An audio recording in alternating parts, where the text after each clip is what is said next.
Hi everyone, my name is Dylan, and today I'd like us to take a closer look at using layers in GoDaddy Studio.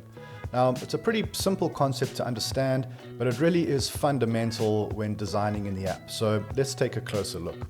Just a quick note that today I'm going to be using the iPad version of GoDaddy Studio, but everything I'm about to show you is equally applicable on mobile, tablet, and web.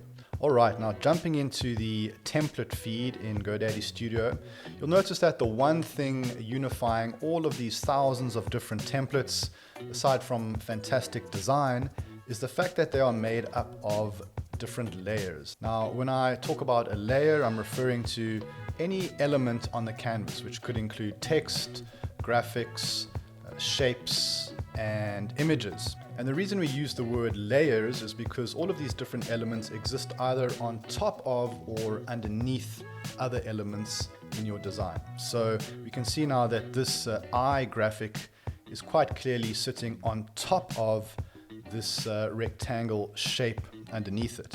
And to get a clearer sense of this relationship, you can tap on the layers icon that's at the top right hand corner, this one that looks like a little sandwich. Tap on that and you'll see your layers panel pops up. And to put a finer point on what I've just explained, you'll see here in this layer stack I can see all of the various elements. It's almost like a bird's eye view of my entire design. But the relationship between them is important here. So you'll see that this eye graphic is sitting above this rectangular white shape. But look what happens if I drag the eye underneath that rectangular shape. Right away on the canvas you'll see it moves beneath the shape in my design. And of course I can undo that by just dragging the eye graphic above that rectangular shape. And there we have it, that relationship has been restored. So this relationship will apply to every single design you work on in GoDaddy Studio, and understanding this eliminates a lot of confusion when trying to orchestrate your design. Now, as your design becomes more complex, using more and more elements on the canvas, so the likelihood of making a mistake or tapping on the wrong element increases. So to avoid that, what you can do with any element on the canvas is to lock it in place once you know it's in the right position. So let's look at this rectangular square once more. If I hold down in the layers view, you'll see I now have the option to lock that element. I tap lock, a small padlock icon appears to the right of it.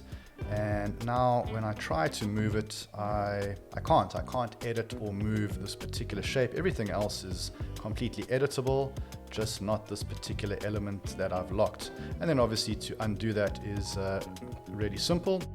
You just tap on that padlock icon in the layers view, just hold down on that, and instantly I will unlock that element so that I can continue to edit it. So layers are especially useful when working with more complex designs, things like poster designs or collages like I have here. You'll see in this collage, if I tap the layers panel, there are a fair number of different elements, and it really does make a difference what is on top and what is underneath in order for this collage to really work as a design. The upside is that it gives you way more control over what's happening in your design, and getting to grips with layers will really unlock a whole bunch of creative possibilities for how the different elements in your design start to interact with each other and create a sense of depth. Layers are also essential when working with the blend tool to create unique photo edits by stacking different images on top of each other. So you can see in this example here, I've got two images on top of each other as represented in my layers view. You can see the one is clearly on top of the other. And if I tap edit, I can head over to the blend tool and start to moderate how these two images start to interact with each other. And of course, where they sit in that layer stack is all important to the final result. And again, getting to grips with this simple principle really unlocks a whole bunch of creative possibilities for how you start to interact different images together. Or in this example, I have a graphic interacting with an image. And once you start doing more advanced techniques like this vintage photo edit, you'll see that I'm using a bunch of different layers, things like light leaks, texture, photo frames, all on top of each other in my layer stack. And the order in which they appear definitely has a bearing on the final outcome of my design.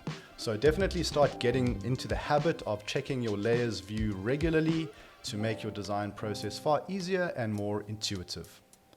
GoDaddy Studio is a free app for iOS, Android, and web that you can download right now. All the links you need are in the description below. Thank you so much for watching, and please think about subscribing to this channel to keep learning about GoDaddy Studio. I'll see you next time.